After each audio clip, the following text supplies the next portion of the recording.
مرحبا يا خمس يا حلوين، كيفكم؟ إن شاء الله بخير. اليوم رح نبلش مع بعض بدرس جديد من مادة العلوم. فيلا نفتح كتابنا صفحة رقم 97، نكتب براس الصفحة اليوم والتاريخ.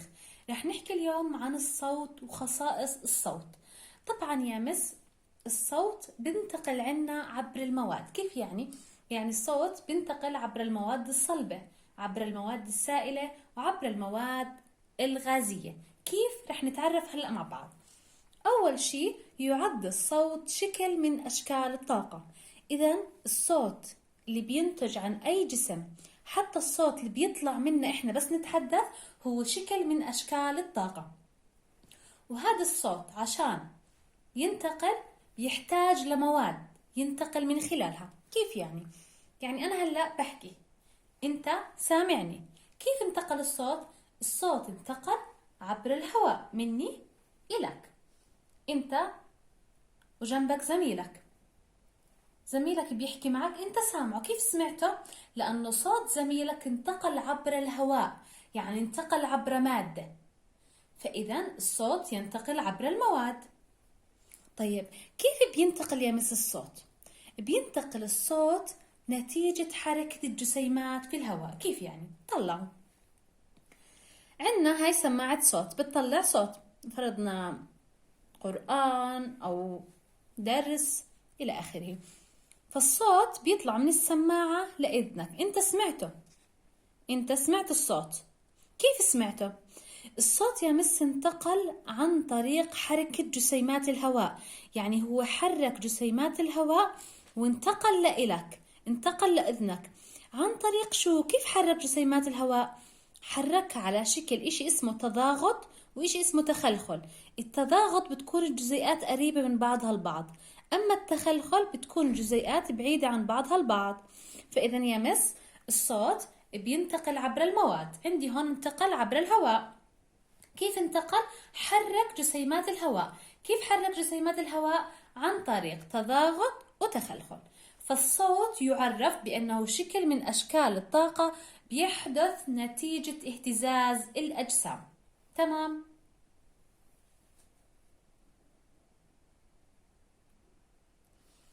قبل شوي حكينا مثال على انتقال الصوت في الهواء، انه كيف بينتقل الصوت في الهواء. انت لما تكون جالس جنب زميلك في الصف تسمع صوته، لعد صوته انتقل عبر الهواء وحرك جسيمات الهواء عن طريق تضاغط وتخلخل ووصلك الصوت.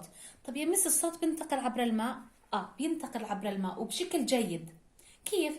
لو احنا جبنا وعاء ماء وحطينا فيه معلقتين وخبطناهم ببعض، رح تسمع الصوت ولا لا؟ رح تسمع الصوت. فهذا أكبر دليل على إنه الصوت بينتقل في الماء أو بينتقل في السوائل. طب لو جبت زيت نفس الشيء، لو جبت عصير نفس الشيء. فإذا الصوت بينتقل عبر السوائل. جربها أنت في البيت، جيب وعاء، حط فيه مي، وامسك معلقتين واخبطهم ببعض جوا الوعاء، رح تسمع صوتهم؟ طبعا رح تسمع صوتهم. فهذا بدلني إنه الصوت ينتقل بشكل جيد عبر السوائل. طيب، أهم الظواهر اللي بتدلني على انتقال الصوت في السوائل اللي هو يمس الدولفين اللي بيعيش في المياه بيصدر أصوات تنتقل عبر الماء وبتوصل لإلنا. متذكرين الأصوات اللي كنا نسمعها أو الفيديوهات، مقاطع الفيديوهات اللي انتشرت للدلافين؟ انت بس تحضر فيديو للدلافين شو بتسمع صوتها؟ كيف صوتها؟ اللي هو عبارة انه الدلافين وهي عايشة في المي بتصدر أصوات، فهاي الأصوات بتنتقل عبر الماء. عشان ليش؟ عشان كمان تتواصل مع بعضها. كيف الدولفين هذا يتواصل مع الدولفين هذا؟ بيطلع صوت، الدولفين هذا بيسمعه، الصوت انتقل عبر شو؟ عبر الماء. فإذا من أهم الظواهر اللي بتدل على انتقال الصوت في الماء، الدلافين اللي بتعيش في الماء بتصدر أصوات، هاي الأصوات بتنتقل عبر الماء، فبتستطيع الدلافين تسمع بعضها البعض. طيب يا مس، الصوت بينتقل في الوسط الصلب؟ طبعا بينتقل في الوسط الصلب، وهو أعلى إشي وبشكل ممتاز.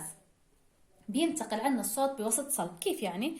لو زي ما شفنا هون، طالبة حاطة راسها على الدرج أو على الطاولة، وطالبة تانية عم بتخبط على الدرج، هاي سمعت الصوت. كيف؟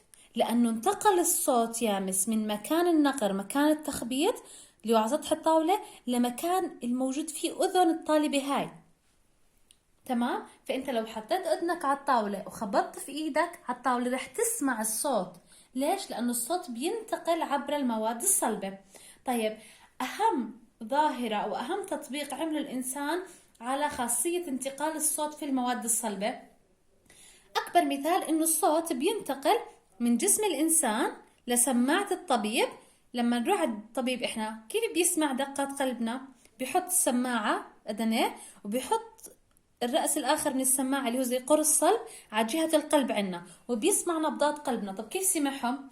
هذا دليل إنه نبض القلب، الصوت، النبض انتقل من جسمنا عبر مادة صلبة، هي شوفها مادة صلبة، لأذن الطبيب. طيب كيف لعاد يا مس الصوت بينتقل؟ إذا الصوت بيكون انتقاله في جميع المواد، أعلى ما يكون في المواد الصلبة، بعدين المواد السائلة، وأقل إشي بيكون في المواد الغازية. خلونا هلأ نحكي عن خصائص الصوت.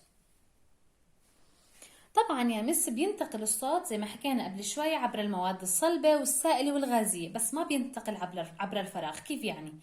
يعني لو إحنا بالمختبر عملنا مثلا صندوق وفرغناه من الهواء، بطل فيه هواء، بطل فيه أجزاء صلبة، بطل فيه أجزاء سائلة، مواد سائلة أو صلبة أو غازية، يعني فرغناه من الهواء، رح ينتقل الفراغ، يعني ما في إشي، لا في ماء ولا هواء ولا مواد صلبة. كيف يعني؟ لما نطلع احنا على سطح القمر وأكون أنا بحكي مع الشخص الآخر اللي معي على سطح القمر، رح يسمعني؟ طبعا لا. ليش؟ لأنه يمس على القمر ما في هواء، ما في وسط ينتقل فيه الصوت، في عنا فراغ بس. أما على الكرة الأرضية في حوالينا هواء، عشان هيك بتسمع أنت صوتي هلأ. تمام؟ فإذا الصوت بينتقل في 3 أوساط، صلب سائل غازي، بس ما بينتقل في الفراغ. الفراغ مكان ما في هواء، فاضي زي سطح القمر. تمام؟ طبعا بيحدث تغير في خصائص الصوت نتيجة لذلك. ممكن يتغير سرعة الصوت، ممكن الصوت عند انتقاله من مادة لأخرى بيتغير مساره. تعالوا نتعرف مع بعض على خصائص الصوت. خصائص الصوت 3 اللي هم سرعة الصوت وانعكاس الصوت وامتصاص الصوت. أول شيء رح نحكي عن سرعة الصوت. سؤال: مين أسرع، الصوت ولا الضوء؟ كيف بدي أحسبها؟